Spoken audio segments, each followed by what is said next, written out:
Fuck you, League of Legends, and while we're here, fuck you, Dota.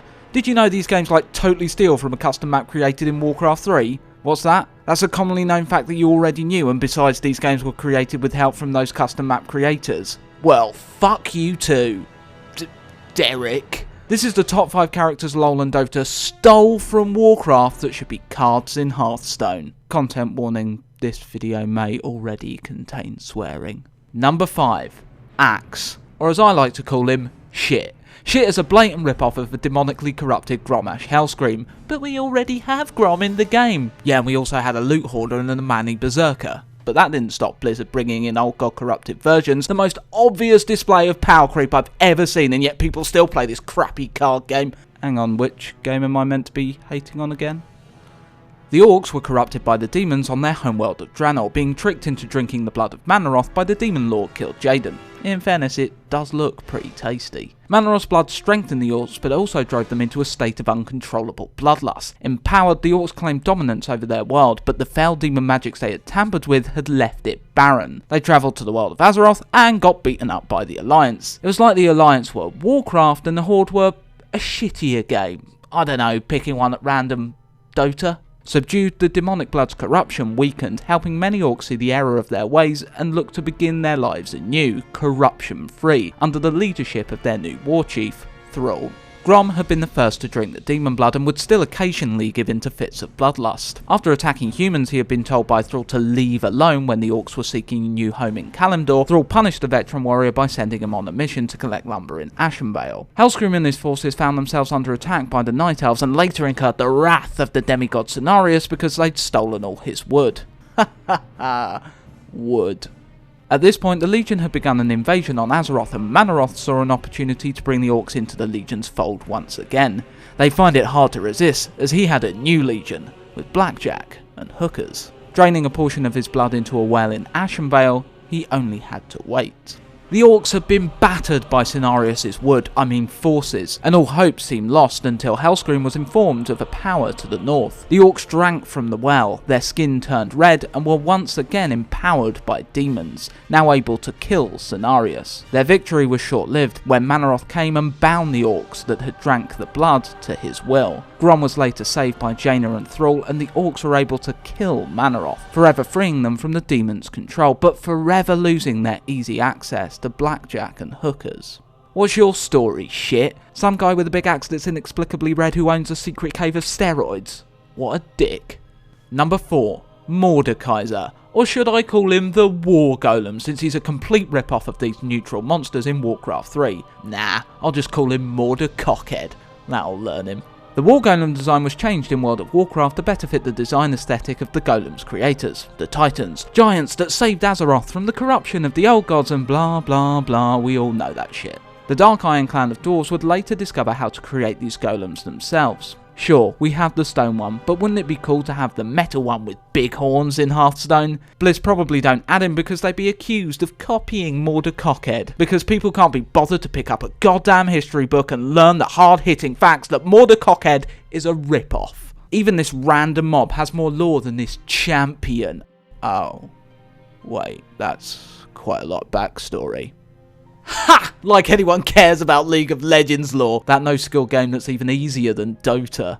For coming at me bro inquiries, see contact info in the description. Number 3. Ursa, the blatant Furbolg ripoff. Furbolgs have been a part of Warcraft since Warcraft 3, and we're still to see any of the race added to Hearthstone. These hunchback Care Bears hail from the lands of Kalimdor, descendants of the bear ancient Volibear. God damn it, lol! I mean, Ursoc.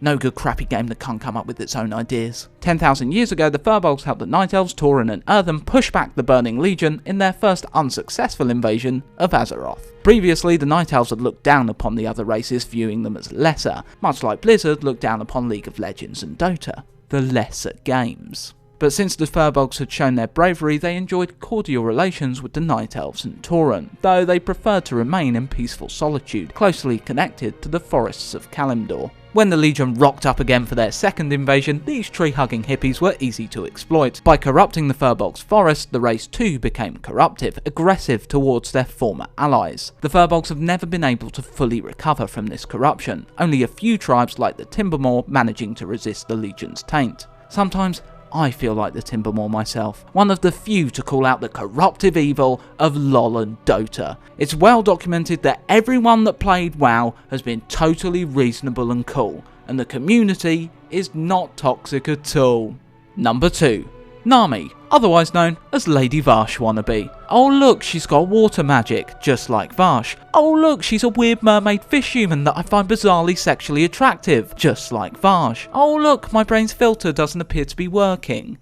It really is only a matter of time before Lady Varsh makes her way into the game as a legendary, but look who got in before this major lore character. Barnes. Barnes? Who the fuck is Barnes? If only there was a Lore of the Cards episode full of ad revenue to tell me exactly who he is. Click here now. Varsh is a Naga sea witch who served Illidan's Stormrage, the nostalgic cash cow being milked dry in the latest WoW expansion. She was able to recruit the emo elves to Illidan's cause and fought with the Demon Hunter to help him achieve some of his greatest victories. After failing to defeat the Lich King, leader of the Undead Scourge, Illidan and his allies fled to Outland, the ruined Orc homeworld, to avoid the wrath of Kil'Jaeden, who Illidan was serving at the time. They established control of Outland, Varsh taking up residence in the watery lands of Zangar Marsh. She also aided her master in the capture of Maev's Shadowsong, a night elf that once guarded Illidan in prison and who had not stopped hunting him since his escape. Varsh met her end at the hands of heroes during the Burning Crusade expansion. Her final words, an apology to her master, who she respected deeply. Though, what good is an apology if the person you're apologising to isn't around to hear it? Waste of time, if you ask me. Should have WhatsApped it. Number 1. The Invoker. Who is Kael'Thas? Don't believe me? Well, look at his giant, swinging, pendulous balls of energy that float around him. A lot like the steaming, pulsating spheres that Kael'Thas has. Kael'Thas, like Varsh, joined Illidan, recruited by the Naga. Kael'Thas's people had just lost the Sunwell, a font of magical energy they had become dependent on, and now sought other magical sources to feed their addiction. Despite his seeming rashness, each choice Kael'Thas made, he made always with the future of his people in mind, which in the end led him down a path of desperation and evil. After his first defeat at the hands of heroes during the Burning Crusade expansion, he returned in the service of the Burning Legion, only to be killed yet again, decapitated to make sure he stayed dead. No doubt Kael'Thas will also be a legendary somewhere down the line.